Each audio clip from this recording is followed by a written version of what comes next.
advanced civilizations and introducing the Chasen scale. The following is based upon a question. How can one tell the difference between the influence of an advanced extraterrestrial civilization and that of God? This leads to other questions. Is it possible that there exist advanced civilizations so advanced that the creation of an entire universe or even an entire multiverse is possible? Are there intermediate civilizations far in advance of what humans can imagine? Can the influence of an intermediate advanced civilization on humanity be compared to the human influence on animals kept as pets? How would the level of intelligence of a member of an advanced civilization compare with that of a human genius? What would be the lifespan of a member of an advanced civilization in Earth years? How would the technology of these civilizations compare with the Kardashev scale? Should we have decimal values for the Kardashev scale and for the Chasen scale? And what moral and spiritual values would we expect in advanced civilizations? Let's start by imagining the human race advanced to that of a Class 1 civilization on the Chasen scale. Belief in God, or relatively God, as the head of a Class 1 civilization that influences Earth conforms to prophet worship, polytheism, and nation worship. The concept of relatively God is explained later at the end of this video. The Kardashev scale Class 1 civilization existed on Earth. The technical development would be such that all of our energy needs would be met by converting solar, wind, tidal, geothermal, and other renewable resources. We would have zero need for burning coal, oil, wood, or other things to power our homes and transportation. We would have the infrastructure necessary to handle major storms, volcanic eruptions, and even earthquakes as just bad weather. We would also be able to recover from catastrophic asteroid impacts or even be able to prevent such from happening. One could also imagine not only world peace within the human species, but also a rising above the need to kill other species for food. Additionally, the human race would be responsible for the welfare of other species on Earth. With world peace, there would also be resolution of most religious and intellectual conflicts. Money would become obsolete, and a person's status would be determined by how much he or she contributed to the global society. Intelligence standards would also increase. In 2018, an IQ of 140 or higher is considered exceptional. But this level of intelligence would become the standard norm as education improves and we find cures for mental illness. Lifespans would also increase to a point where deaths at the age of 90 or 100 would be considered to be early deaths. With world peace, increased intelligence, and less mental illness/criminality, people would commonly live to age 120 or more. The above describes a Class 1 civilization on the Chasen scale, based on a Class 1 civilization on the Kardashev scale.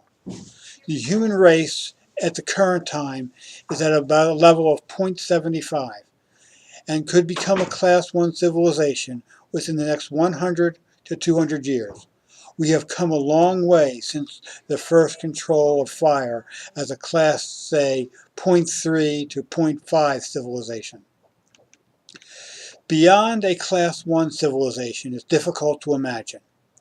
Belief in God, or relatively God, as the head of a Class 2 civilization on the Chasen scale that influences Earth would conform to pantheism, extraterrestrials, atheism, and some forms of monotheism. The intelligence of a Class II civilization member compared to a human would be like human intelligence compared to a mouse. Humans read a book, but the mouse can't even imagine language, let alone the reading of written language.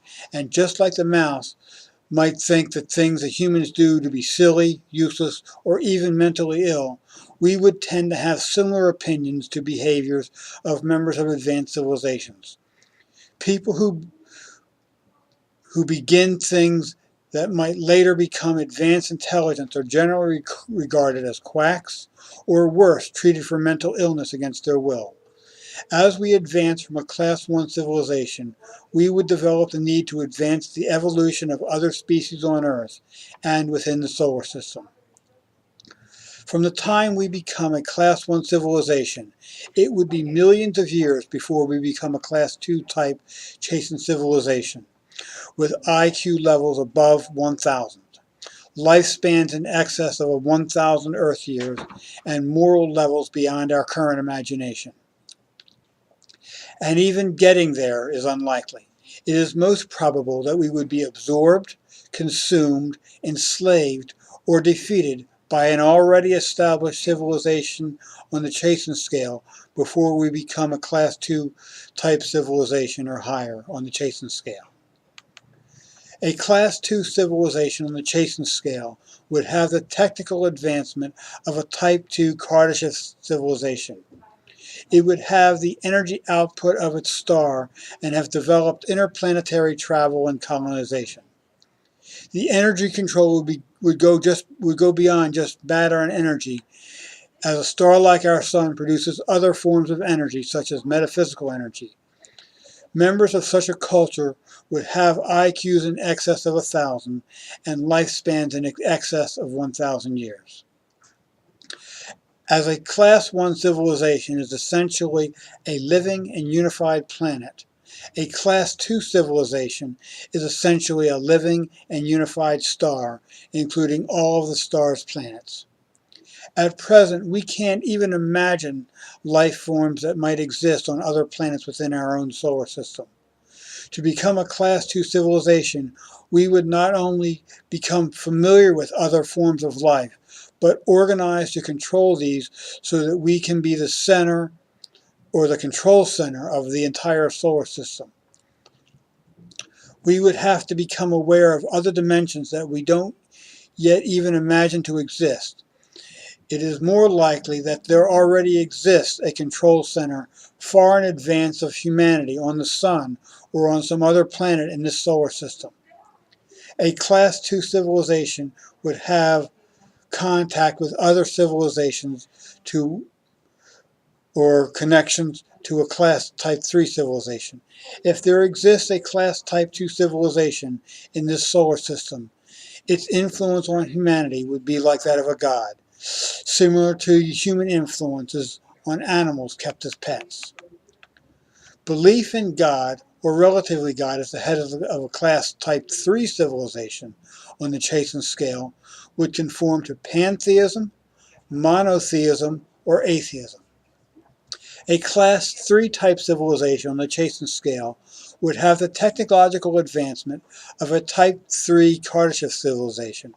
It would control the energy output of an entire galaxy and control the black hole in the center of the galaxy. There probably exist types of energy that we can't even imagine yet. Members of a Class III type civilization would have levels of intelligence that we could not even begin to imagine. In terms of IQ, we were talking about IQs of 100,000 or more. Lifespans could be as millions of Earth years. And it would take billions of Earth years for a Class Type II civilization to evolve into a Type III type civilization. A Class IV type civilization on the Chasen scale would have the technological advancement of a Type IV Kardashev civilization.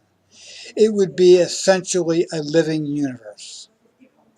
A Class V type civilization on the Chasen scale would have the technological advancement of a Type V Kardashev civilization. It would be essentially a living multiverse. there would be increased dimensions compared to the living type compared to the living universe of a Type 4 civilization. Belief in God, or relatively God, as the head of a Class 6 type civilization or higher on the Chasen scale would only conform to monotheistic beliefs of an all-powerful and all-aware God. As humanity only has vague ideas on how to win the favor of such an entity, monotheistic beliefs seem like superstition to many people. It appears that all-inclusive morality and recording seem to bring us closer to such an entity. Beyond the Class 5 type civilizations would increase awareness of details to such a degree that it would have a class that you would have a Class Type 7 entity aware and control of every subatomic particle and every thought of the entire universe or multiverse. Such an entity would be as high as humans could imagine for God Almighty. But it stands to reason there are probably much higher civilizations. A concept I would like to clarify is the term relatively God. I believe that one is larger in all dimensions, that one is relatively God. I have so far defined about 19 dimensions, but I'm almost certain that there exist many more dimensions than I'm aware of. The dimensions that I've defined so far include 5 dimensions of space, 1 dimension of mass, 3 dimensions of energy, 2 or 3 dimensions of time, 2 dimensions of life, 1 dimension of gender, 2 dimensions of will, and 3 dimensions of intelligence. For example, a roach is relatively God to an empty soup can in the recycling because it's larger due to the fact that it has much more life and intelligence than the soup can. In this universe, large objects always influence smaller objects, such as the Earth influencing the Moon. And I have also written a paper on my concept of dimensions, and I plan to later produce a video on my concept of dimensions. Thank you so much for watching my video, and God bless.